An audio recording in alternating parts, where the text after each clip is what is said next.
약속하신 것을 기다리라. 기다리는 사람도 있고 기다리지 않는 사람도 있고. 1970년도 후반에 우리나라에 중동 건설 붐이 있었습니다. 다녀오신 분들 있으세요? 남편 보내고 기다리셨던 분들 계십니까? 그 중동 건설 붐 때문에 우리나라가 경제가 많이 발전을 했죠. 하나님이 주신 기회인데 1년씩 계약하고 갔단 말이에요. 그리고 봉급을 한국에 남아있는 아내한테 다 줬어요. 그런데 남편이 돌아올 때쯤 사고가 생겼어. 기다리는 아내도 있고 도망가는 아내도 있고. 그래서 그 다음에 재계약하고 보낼 때에는 봉급을 다 안 줬어요. 절반만 주고 절반은 남편 돌아오면 주겠다. 그리고는 한 달에 한 번씩 그 아내들을 회사로 불러가지고 뭐 위로회도 해주고 간담회도 하고 세미나도 하고.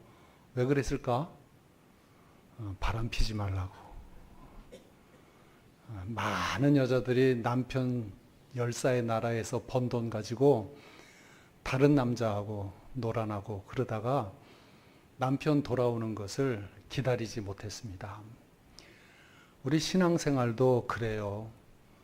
예수님께서 약속하신 것을 기다리라 그렇게 말씀했는데 예, 기다리겠습니다 하는 성도들도 있지만 싫어요.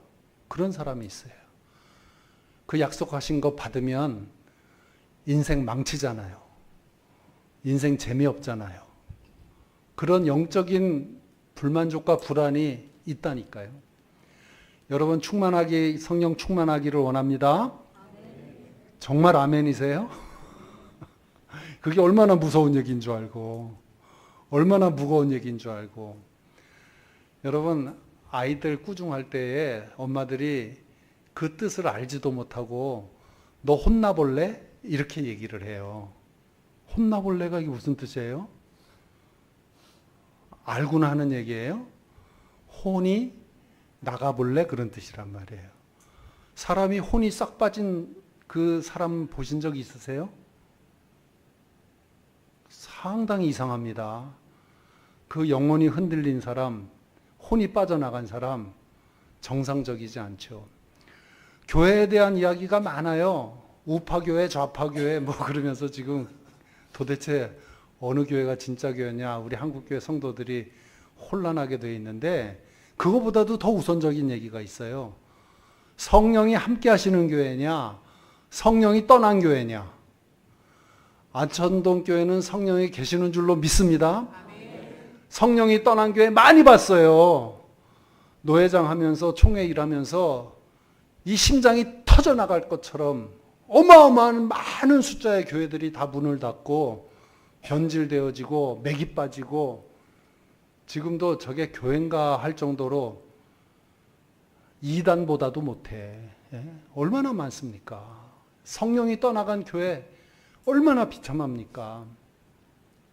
성령이 임하시고 성령이 떠나시는 것에 대해서 가장 좋은 예화는 사울왕에 대한 예화예요. 사울이 겸손하여서 하나님의 점지를 받았습니다. 사무엘에게 기름 부음을 받고 왕이 되었습니다. 사울이 왕이 될 때에 성경은 뭐라고 기록했냐면 여호와의 영이 크게 임함으로. 이 사울이 기스의 아들로서 베냐민 지파의 사람으로 염소를 찾던 목동의 사람이었는데 여호와의 영이 임하니까 이 사람에게 권세가 나타나는 거예요. 그러면서 선지자들과 함께 예언을 하고,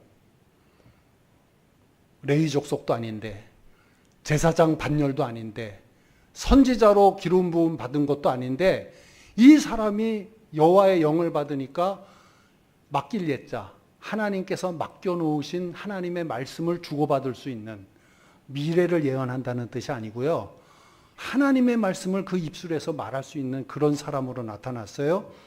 하나님께서 그 말에 권세를 주시니까 사울이 모든 이스라엘 백성에게 나를 따라서 저 암몬을 치러 나가지 않는 자는 이 각을 뜬 송아지처럼 될 것이다. 그러니까 온 백성이 그 말에 권위를 드리고 그대로 따랐다고. 대단한 겁니다. 여러분, 우리나라 대통령 말이 권한이 있어요, 지금? 어느 누구의 이야기가 권세가 있어요? 하나님께서 지도자에게 권세를 주실 때 그 지도자의 말이 힘이 있는 거지. 근데 사울이 그런 권세를 받았어요. 그래가지고 암몬, 모압, 소바, 블레셋, 아말렉 다 치러 가는데 다 이기는 거야, 그냥 전쟁에서. 할렐루야, 얼마나 신납니까? 예? 사울도 깜짝 놀랐을 거예요. 네? 여러분, 성령이 임하시는 그 모습을 보면 얼마나 놀라는 줄 아세요? 성전 미문에 앉아있는 안진뱅이를 베드로가 팍 잡아 일으켰어요. 은과 금은 내게 없거니와 내게 있는 것으로 내게 주노니 너는 곧 나사렛 예수 이름으로 일어나 걸어라. 그랬더니 벌떡 일어나서 저가 뛰기도 하고 걷기도 하고 여호와를 찬양하더라. 근데 베드로가 놀랐어요? 안진뱅이가 놀랐어요? 누가 놀랐을 것 같아요? 한 번도 본 적이 있어야지 뭐. 여러분, 우리 믿음의 사람들이요, 막 기도하는 가운데 성령 임하시는 거 보고 그러면 기도한 사람이 놀란다고. 이게 되네. 막 이렇게 되는 거거든. 그랬던 사울이 교만하여졌어요. 잘 들으세요. 교만해졌어요. 그리고 다윗에 대해서 시기심이 가득 찼어요.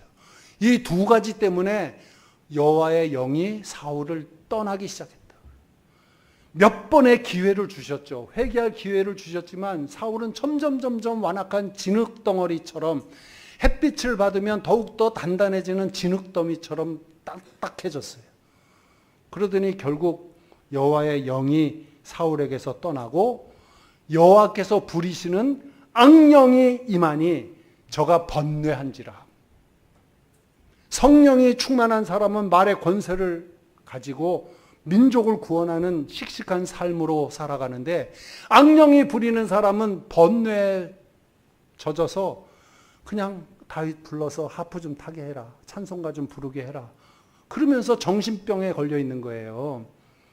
여러분, 사람은 둘 중에 하나입니다. 성령 충만하든지 악령 충만하든지.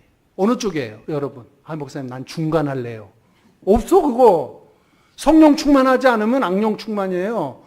자기가 깨끗하게, 착하게, 선하게, 바르게 사는 것 같죠? 다 치우쳐 무익하게 되고 악령이 이끄는 대로 죄의 길로 그냥 들어가는 거예요. 잘난 체 하면서. 속는 거예요.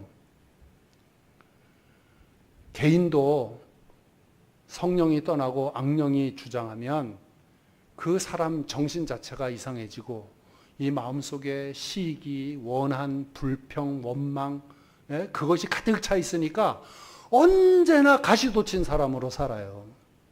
그냥 조금만 건드리면 삐죽삐죽거리고 뭐 말 안 듣고 뭐 하여튼 상대하기가 힘들어요. 그래서 그 집 장례식에 가보면 아무도 안 와. 어떻게 살았길래. 근데 여러분 보세요. 성령 충만하게 온유하게 겸손하게 부드럽게 그렇게 산 사람들을 보십시오. 하는 일도 잘 돼요. 하는 일도. 이렇게 도와주는 사람들이 자주 나타나는지. 교회도 마찬가지입니다. 성령이 떠난 교회. 교인들이 모여서 쌈박질만 하고 맨날 배고파서 그냥 절절매고 가고. 그러나 성령이 충만한 교회는 왠지 모르게 기뻐요. 왠지 모르게 반가워요. 왠지 모르게 사랑스러워요. 그래서 오늘부터는 마지막에 일어나서 마지막 찬송 부를 때 제가 옆 사람하고 인사하고 찬송 부르자 그럴 거예요. 오늘의 인사말은 사랑합니다예요. 가만 생각해 보시고 이따 한번 해보세요. 여러분, 오늘 본문이 예수님께서 부활하시고 40일 지난 다음에 승천하시는 날이에요. 부활하시고 며칠 있다 그랬어요? 40일. 그 40일 동안 뭐 했다 그러세요? 오늘 성경 본문 말씀에 적혀 있잖아요. 예수님이 그냥 왔다 갔다 뭐 하늘을 돌아다니신 게 아니고 500명 제자에게 나타나서 하나님의 나라에 대한 일을 말씀하시고 거기에 대한 가르침이 있었어요. 그 40일 동안은 3년 동안의 가르침보다 더 진중하게 하셨겠지. 마지막이니까. 그러지 않았겠어요? 그 40일 동안 예수님께 마지막 말씀, 마지막 부탁을 들은 제자들이 지금 승천하시는 예수님께 질문을 합니다. 뭐라고 물었죠? 이스라엘을 회복함이 이때니까. 공부 잘하는 학생은 질문이 멋있다 그러잖아요. 특히 이공과에 다니는 사람들은 질문이 아주 기가 막혀야 돼요. 그래야 훌륭한 과학자가 되지. 문과생들은 질문이 좋으면 철학자가 될지 모르죠. 신학생들도 신학교 교수님에게 질문이 기가 막힌 질문을 할 줄 알아야 돼요. 그래야 올바른 성경 해석이 있지. 근데 예수님께 직접 40일 특별 교육을 받은 이 제자들이 지금 엉뚱한 거 묻고 있는 거예요. 사람은 변하는 게 아니야. 예수님께서 3번씩이나 말합니다. 인자가 많은 고난을 받는다. 제사장과 장로들과 서기관들에게 많은 고난을 받고 내가 십자가에 못 박혀 죽게 될 것인데 사흘 만에 부활할 것이다. 이 십자가의 고난을 제자들에게 3번이나 얘기를 하셨어요. 그런데 그 얘기를 귀담아 듣지 아니하고 흘려 듣고서는 그런 얘기는 다 젖혀놓고 예루살렘에 올라가면 누가 크니까. 세베대의 아들 어머니는 달려와가지고 랍비여, 하나는 오른편에 하나는 왼편에. 그러니까 다른 제자들이 화를 내고 왜 치사하게 엄마까지 나서서 청탁을 하느냐. 그 버릇을 못 고쳤다고요. 그리고 겟세마네 동산에서도 기도할 때에 베드로가 한때는 칼을 뽑아서 말고의 귀를 자르고 혈기를 부리고 예수님을 보호하는 척 했지만은 정작 재판정에 들어갈 때는 숨어서 부인하고 도망가고 그리고 가룟 유다는 자살하고 누구도 주님이 하시고자 하시는 일에 대해서 이해도 못했고 간구도 안 했고 관심도 없었고 그랬던 자들이 부활하신 예수를 만나고서는 기껏 한다는 것이 갈릴리에 가서 고기 잡고 그걸 또 예수님이 불러내가지고 40일 또 얘기를 하셨는데 마지막 질문까지도 예루살렘을 회복함이 이스라엘을 회복함이 이때니까 또 한 자리 하자는 거야.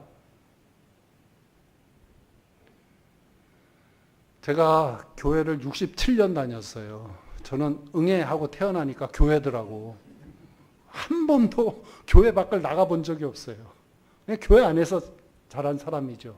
그러면 67년을 교회를 다니고 예수를 믿었으면 제가 주님께 무엇을 물어야 되죠? 어떻게 하여야 부자가 되겠습니까? 그거 물어야 됩니까? 어떻게 하여야 대형교회 목사가 되겠습니까? 그거 물어야 되겠습니까? 죽을 때가 다 됐는데. 여러분 교회 몇 년 다니셨어요? 성가대 정도 할 것이면 뭐 한 10년 이상은 다니지 않았을까? 여러분의 질문은 무엇입니까? 아직도 예수님 어떻게 하면 내가 한 자리 합니까? 그겁니까? 주님 원하시는 게 무엇입니까? 주님 우리가 무엇을 해야 되겠습니까? 약속하신 것을 기다리라 그러셨는데 그것을 우리가 맞이하면 우리가 어떻게 되겠습니까? 신앙적으로 좀 성숙한 질문이 나갔어야 되는데 여전히 엠마오로 가던 두 제자가요. 부활하신 예수님 모르고 십자가에 못 박혀 돌아가시고 무덤에 장사한 줄만 알고 엠마오로 막 내려갔어요. 그 엠마오로 내려가던 두 제자는 12사도 중에 들어가 있는 제자가 아니고 70문도 안에 있었던 제자였던 모양이에요. 근데 둘이 얘기하면서 야 우리가 그렇게 예수님을 따랐는데 허망하게 돌아가셨어. 어떡하냐 이제. 그러고 하는데 옆에 한 사람이 딱 붙었어요. 그분이 묻기를 예루살렘에서 무슨 일이 있었어? 그랬더니 아니 그 소식을 모른단 말이요. 우리는 그가 이스라엘을 구속할 자라고 믿었었노라. 그렇게 얘기했어요. 이 옆에 붙은 사람이 누구예요? 예수님이에요.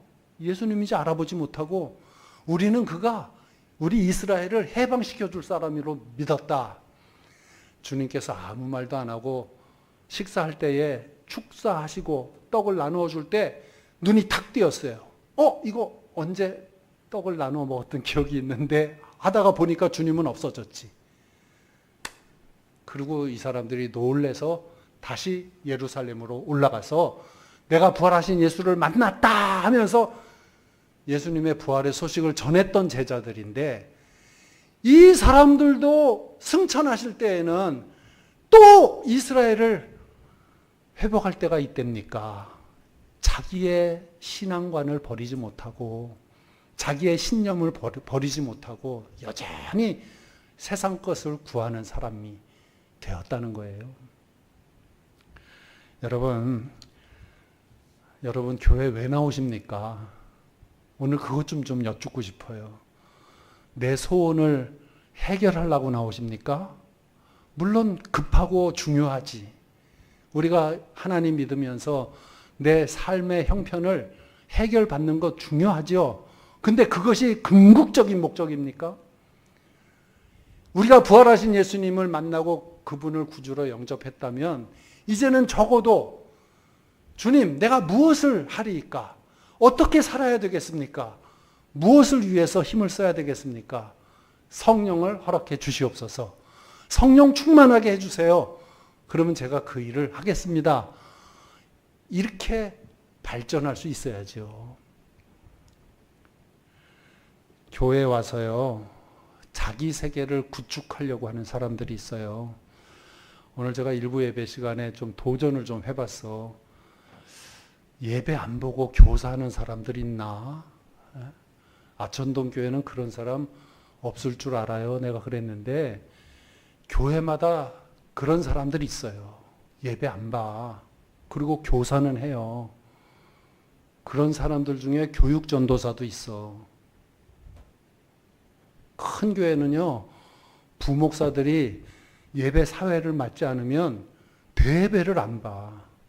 어디서 왔는지도 잘 몰라요. 그 왜 교회 나와서 저러나? 주님이 원하시는 하나님의 나라와 그 의를 구하는 게 아니라 자기가 세우려고 하는 자기 세계를 구축하려고 하는 거예요. 그런 신념 있는 사람들이 있어요. 교회 와서 자기가 생각하는 하나님의 나라를 제자들에게, 교우들에게 강요하는 사람들이 있어요. 저는 77학번이에요. 전설학번이죠. 뭐 보기에는 2010년도 학번 같지. 몸이 말이 아니에요. 이게 무슨 뜻이냐면 유신 철폐 반대 학생운동 하던 때에 대학교를 다녀가지고 8학기 가운데 3학기를 레포트로 냈어요. 교수님한테 강의를 못 들었어. 혼자 독학을 해야 됐어요.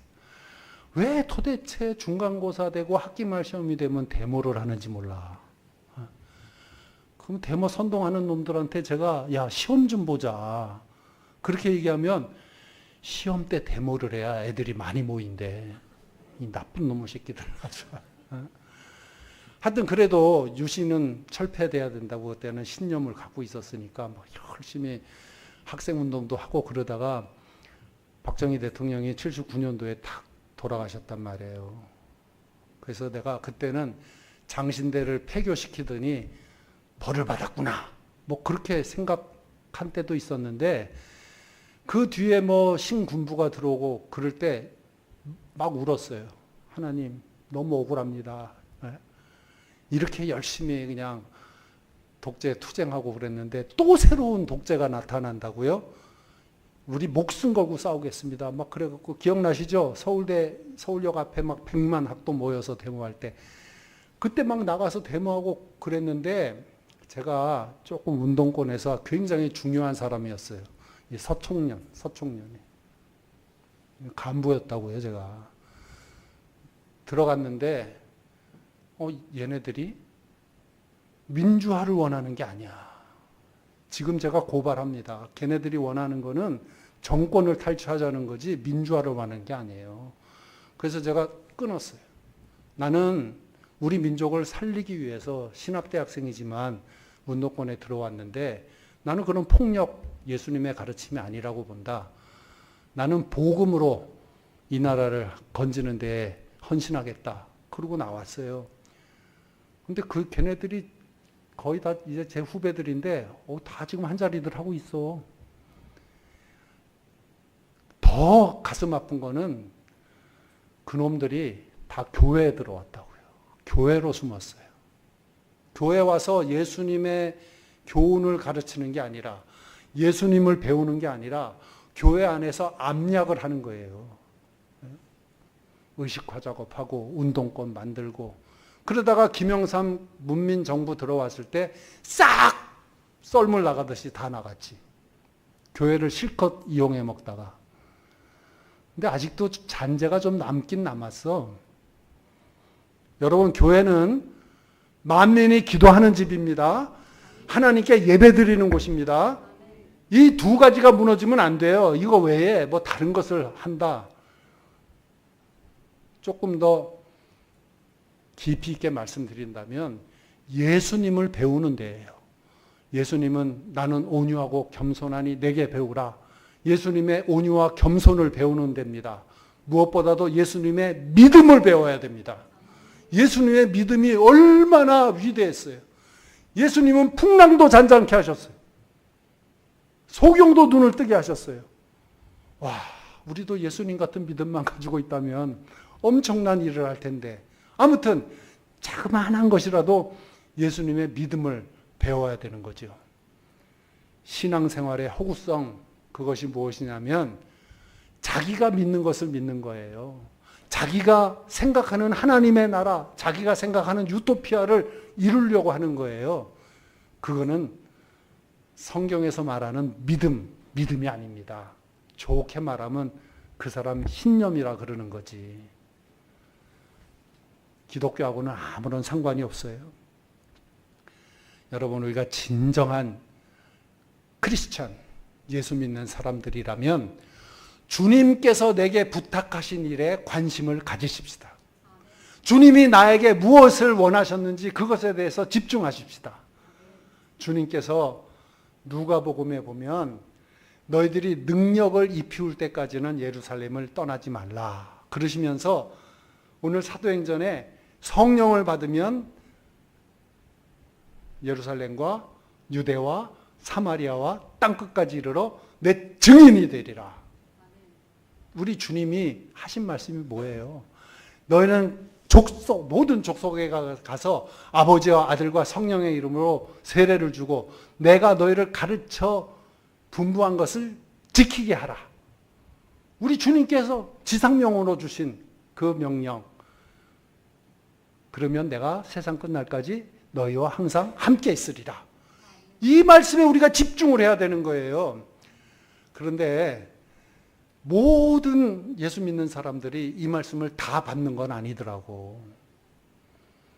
예수님 승천하실 때에도 500명이 부활하신 예수님을 만나고 예수님의 마지막 부탁을 들었지만 마가의 다락방에 들어가서 몇 날이 안 돼서 성령을 받도록 기도한 사람은 몇 명입니까? 120명. 500명에게 나타났는데 380명은 싫어요. 주님이 약속하신 그것을 우리가 받으면 우리 인생은 재미가 없어져요. 나는 내 재미대로 살래요. 그리고 흩어졌고 120명만 순종을 한 것입니다. 이 자리에 계신 여러분들은 모두가 다 우리 주님께서 부탁하시고 명령하신 이 성령 충만, 성령의 임재, 이것을 기다리시는 성도님 되시기를 간절히 축원합니다. 한두 사람은 빠지겠지. 그러지 마세요. 너무 좋으니까. 여러분이 생각하는 것처럼 성령 받아서 멋진 그런 크리스찬이 되면 내 인생이 재미없는 인생이 될 것 같다 하는 불안이 있을지 모르지만 절대로 그렇지 않아요. 엄청난 축복이 나에게 약속되어져 있는 거예요. 어떻게 하면 성령을 받는다, 어떤 사람이 성령을 받는다, 뭐 이렇게 제가 말씀드릴 수는 없어요. 온전한 주권이 하나님께 있기 때문에 하나님께서 선택하신 사람에게 성령을 허락하실 것이고 그 성령을 겸손하게 인격적으로 수용하고 받아들이는 사람은 인생의 변화가 있으면서 능력이 나타나게 될 것인데, 저는 어떤 사람이 성령 받은 사람이고 어떤 사람이 성령하고는 무관한 사람이고 여기에 대해서만 말씀을 드리려고 해요. 그러나 여러분들에게 목회자로서 당부하고 싶은 말은 약속하신 것을 기다리라. 그것을 간절히 사모해라. 예? 그 여자들처럼 남편 돌아오기를 싫어하는 그런 사람들 되지 말고 정말 오셨으면 좋겠다. 나의 심령의 문을 열고 성령을 받아들이는 그 자세로 나를 변화시키라. 그것은 목회자로서 부탁을 합니다. 자, 성령 받은 사람 첫 번째 나타나는 모습이 무엇이냐면 변화의 역사예요. 사람이 바뀌어요. 본문에서는 성령 세례로 되어 있죠. 요한의 세례가 아니라 성령 세례로 말씀하고 있는데 이것은 성령 세례를 받으면 이 심령의 변화가 생기는 거예요. 사도 바울은 로마서 12장 1절 2절에 이렇게 이야기합니다. 너희는 이 세대를 본받지 말고 오직 마음을 새롭게 함으로 변화를 받아 하나님의 선하시고 기뻐하시고 온전하신 뜻이 무엇인지 분별하도록 하라. 이렇게 된다는 거예요. 성령 받기 전에는 최고의 관심이 누구에게 있었냐? 나에게 있었어요. 내가 중심이에요. 내 마음에 들어야 되고 내 적성에 맞아야 되고 내 뜻에 맞아야 돼요. 그래야 속이 시원해요. 그러나 성령 받은 사람은 자기 뜻을 내려놓습니다. 그리고서는 하나님의 뜻을 주장합니다. 하나님의 뜻이 무엇인가 거기에 관심이 있습니다. 성령 받은 사람은 자기의 인간적인 약점이나 자기의 인간적인 어떤 창피한 일에 대해서 그렇게 크게 연연하지 않아요. 성령 받지 않은 사람은 자기 과거를 감추려고 그러고 어떻게 하면 나의 잘난 것을 자꾸 내세우려고 그러죠. 그러나 성령 받은 사람은 그건 나 옛사람이야. 나 옛날에는 그랬는데 지금은 안 그래. 이렇게 얘기해요. 제가 재밌는 얘기 하나 해드릴게요. 제가 아는 검사장 부인이 있었는데 아주 젊어서부터 고스톱을 잘 쳤어요. 남편이 늦게 들어오니까 아파트 동네 아줌마하고 모여서 고스톱 치는데 어느 날 경비실에서 사모님, 영감님 들어오셨습니다 하고 인터폰이 오니까 놀래가지고 아이를 딱 업고서는 집에 돌아왔는데 남편이 이렇게 보더니 걔 누구야? 우리 애는 어디 갔어? 그래갖고 보니까 옆집 아이를 들고 뛰었대요. 네? 너무 그 사모님 아버지가 검찰총장이었거든. 자기는 2대 법대 나와서 40패스한 자기도 법조인이에요. 그런데 아기를 바꿔 업고 뛰어가지고 너무 창피해서 교회 가서 목사님 내 신세가 이렇게 됐는데 어떻게 살았으면 좋겠습니까? 상담했더니 목사님께서 전도 훈련 받고 전도해. 그래서 전도하는 사람이 됐어요. 반포에 살고 있었는데 그 전도 훈련 받고 모든 집을 다 초인종을 누르고 다녔어요. 그래서 복음 전한 집에는 스티커 붙여놓고 못 전한 집은 그냥 표시 안 하고 그리고 다 집집마다 다니면서 복음 전했는데 뭐라고 얘기했냐면 저는 예수님 믿기 전에 옆집 아이를 업고 뛴 여자입니다. 그렇게 간증을 하고 그리고 예수 믿고 나서 이렇게 바뀌었습니다. 전도 많이 했죠. 그러니까 성령 받은 사람은 내 지나간 과거에 대해서 별로 부끄러워하지 않아. 그때는 내가 믿지 않아서 그래. 그것뿐만이 아니고 성령 받기 전에는 이거 없으면 못 살 것 같아. 그냥 꼭 있어야 돼. 지나가다가 또 보면 꼭 사야 돼. 저거 꼭 있어야 내가 직성이 풀려. 그런데 성령 받은 다음에는 아무것도 중요한 게 없어요. 여러분 옷차림도 달라집니다. 머리도 달라집니다. 좋아하는 색깔도 다 달라져요. 그리고 집에 있는 무슨 함 있잖아요. 그거 매일 한 번씩 열어보는 것으로 기쁨을 삼았는데 성령 받으면 그거 열어보는 게 너무 창피해서 그거 갖다가 목사님 갖다 드린다고. 목사님 여기 있는 거 다 팔아서 선교하는데 쓰라고. 이전에 줬던 것 이제는 값 없어지는 거예요. 그러므로 성령 받은 사람은 누구나가 들어야 되는 얘기가 있어. 얘야 너 변했다. 변했다 소리 듣는 거예요. 우리는 늘 간증합니다. Jesus changed me. 예수님이 나를 변화시켰습니다. 그것이 성령 받은 사람의 첫 번째 모습이고, 두 번째는 지혜의 역사가 있어요. 똑똑해집니다. 아천동교회 4년 다니면 서울대학교 졸업과 맞먹는 줄로 믿습니다. 뭐 농담 같아요? 영락교회는 그랬어요. 옛날에 할머니들, 여자들 소학교도 못 나와가지고 다 일자무식으로 살았지만, 한경지 목사님 설교 듣고 박조준 목사님 설교 듣고 저들이 하는 말이, 영락교회 모든 예배 잘 참석하면 4년 다니면 대학생보다도 똑똑하다 그랬어요. 정말 그랬어요. 여러분, 예수 잘 믿는 사람, 성령 받은 사람하고 말싸움하지 마세요. 이길 수가 없어. 성령이 감동해서 그 입술에서 나오는 말은 지혜롭기도 하지만 권세가 있다. 베드로와 요한이, 야고보가 산헤드린 공회당에 잡혀 있을 때 그 재판하는 사람들이 일자무식인 줄 알았다. 저들이 학문이 없는 자로 알았거늘 어떻게 저렇게 똑똑하냐. 놀랄 정도로. 우리가 인간을 기쁘게 하는 것이 좋으냐, 하나님을 기쁘게 하는 게 좋으냐, 그렇게 대들면서 그 입에서 나오는 말이 그 지식에 놀라고 권세에 놀라는 거예요. 예수님께서도 제자들에게 이렇게 말씀해 주셨어요.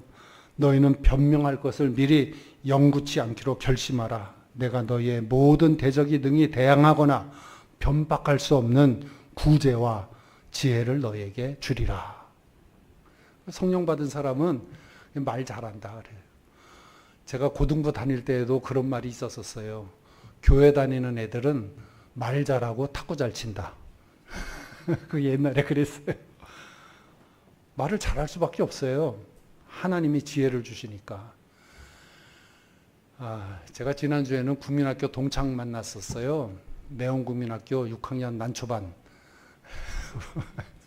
스스로 바르게 꾸준히 교훈이. 근데 제 친구들이 참 어마어마한 애들이 많아요. 노태우 대통령 경제비서관 한 애도 있고, 대학교 총장도 있고, 큰 병원 원장도 있고, 뭐 대단해요. 만나서 이야기를 하면 뭐 다들 한 2-3시간 이야기하고 헤어지지만 꼭 마지막에 가면 누구한테 결론을 내리라 그래요. 그게 누구겠어요? 저예요. 또 목사님 귀환주는 알아가지고, 목사님이 좀 얘기 좀 해봐 그러면 제가 죄에 대해서, 심판에 대해서, 부활에 대해서, 뭐 어떤 세상 학문이 대들 수 있어요? 왜? 믿음으로 구원받는 거야. 믿음이 있어야 비로소 사람이야. 조용합니다. 조용합니다. 다 잘 듣습니다. 성령 충만한 사람이 그 하늘로부터 내리는 그 지혜의 역사를 가지고 세상에 어그러진 것들을 다 깨부수면서 전도하는 거예요. 전도하는 거예요. 개인적으로도 성령의 은혜로 전도의 힘을 받지만 교회적으로도 받는 은사가 있어요.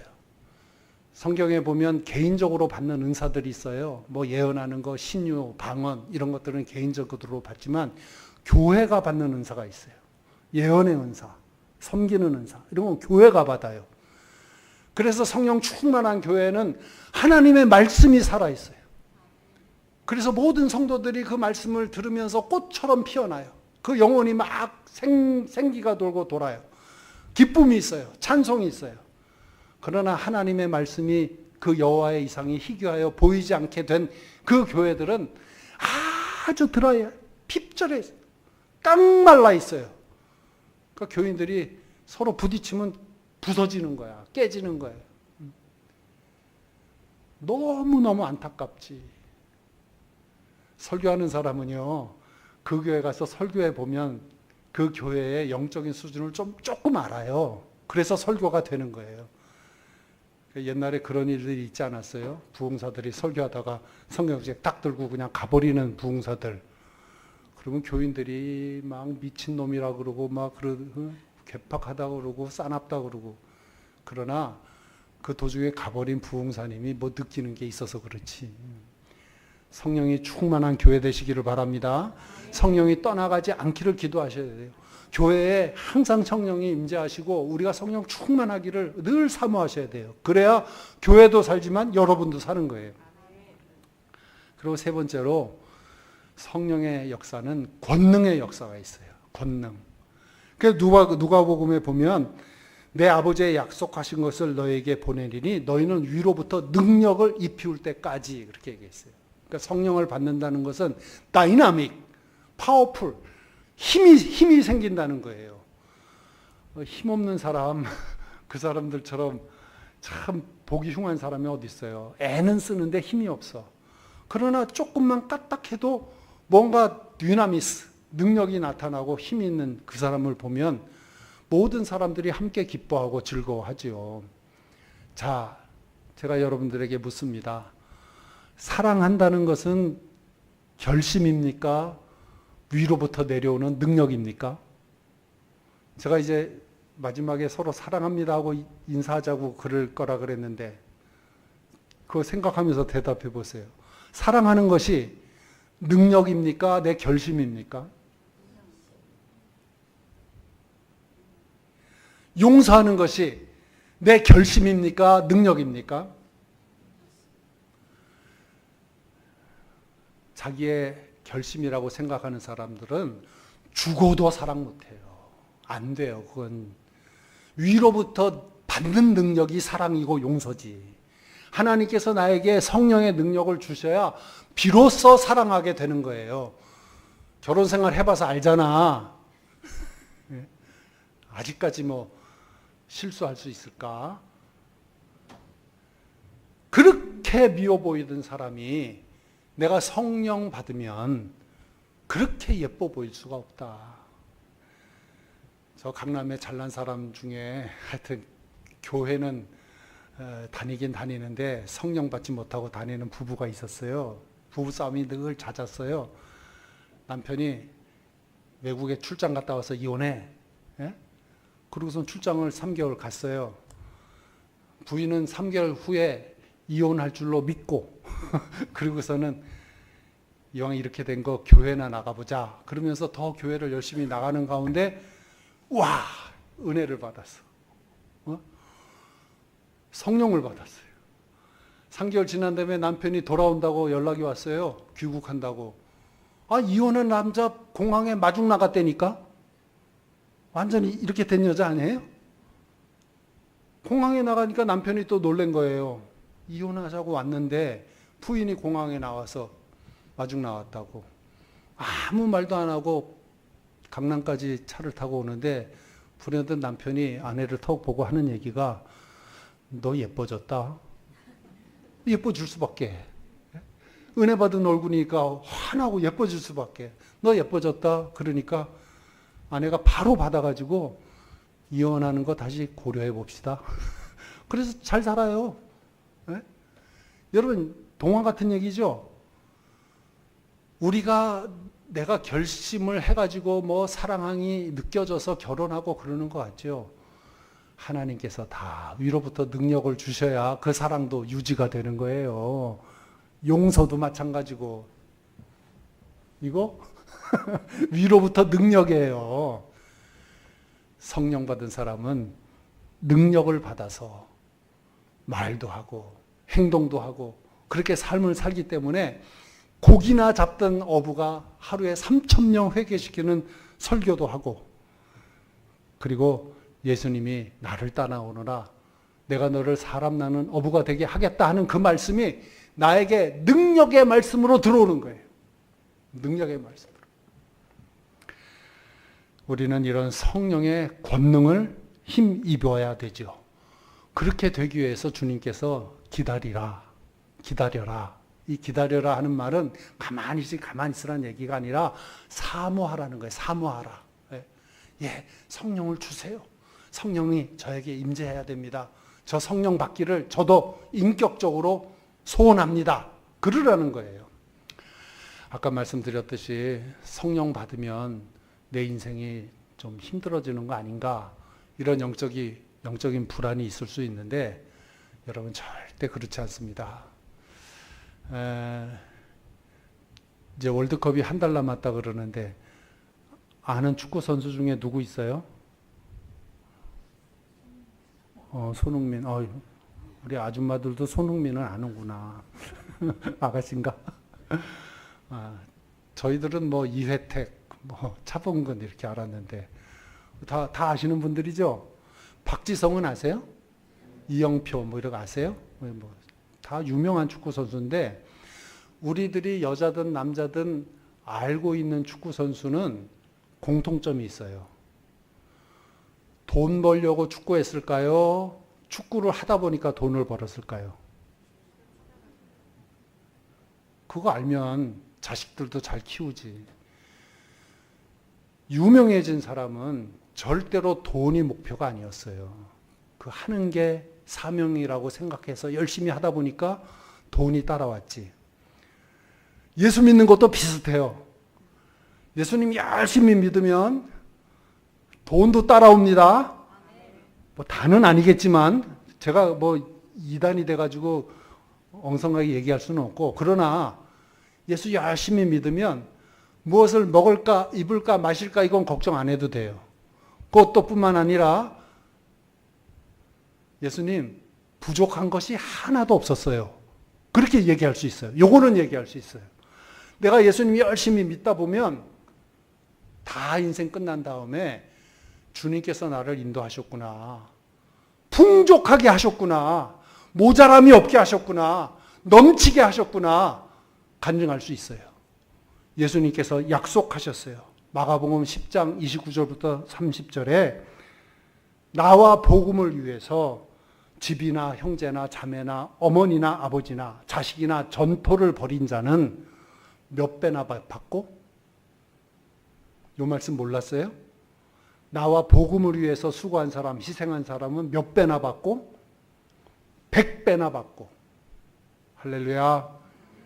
성령 충만해서 하나님 나라 위해서 복음 전하고 열심히 하나님의 나라의 의를 구하다 보면 나는 어느덧 하나님 나라의 큰 기둥 같은 그런 사람들이 되는 거예요.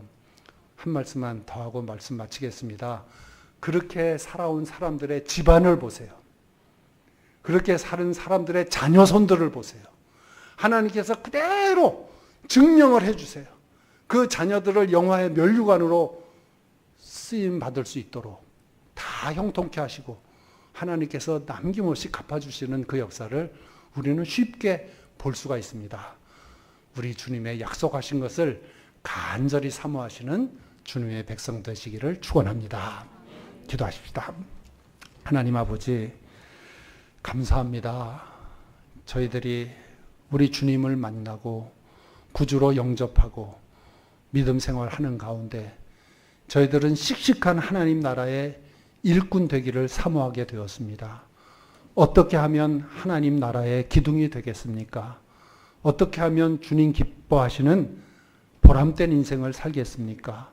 주님 성령 충만하라 하신 주님의 말씀을 받아들이게 하시고 이해하게 하시고 우리 주님 약속하신 그 성령을 간절히 사모하는 약속한 것을 기다리는 주의 백성들 되게 하여 주시옵소서. 예수님의 이름으로 간절히 기도드리옵나이다. 아멘.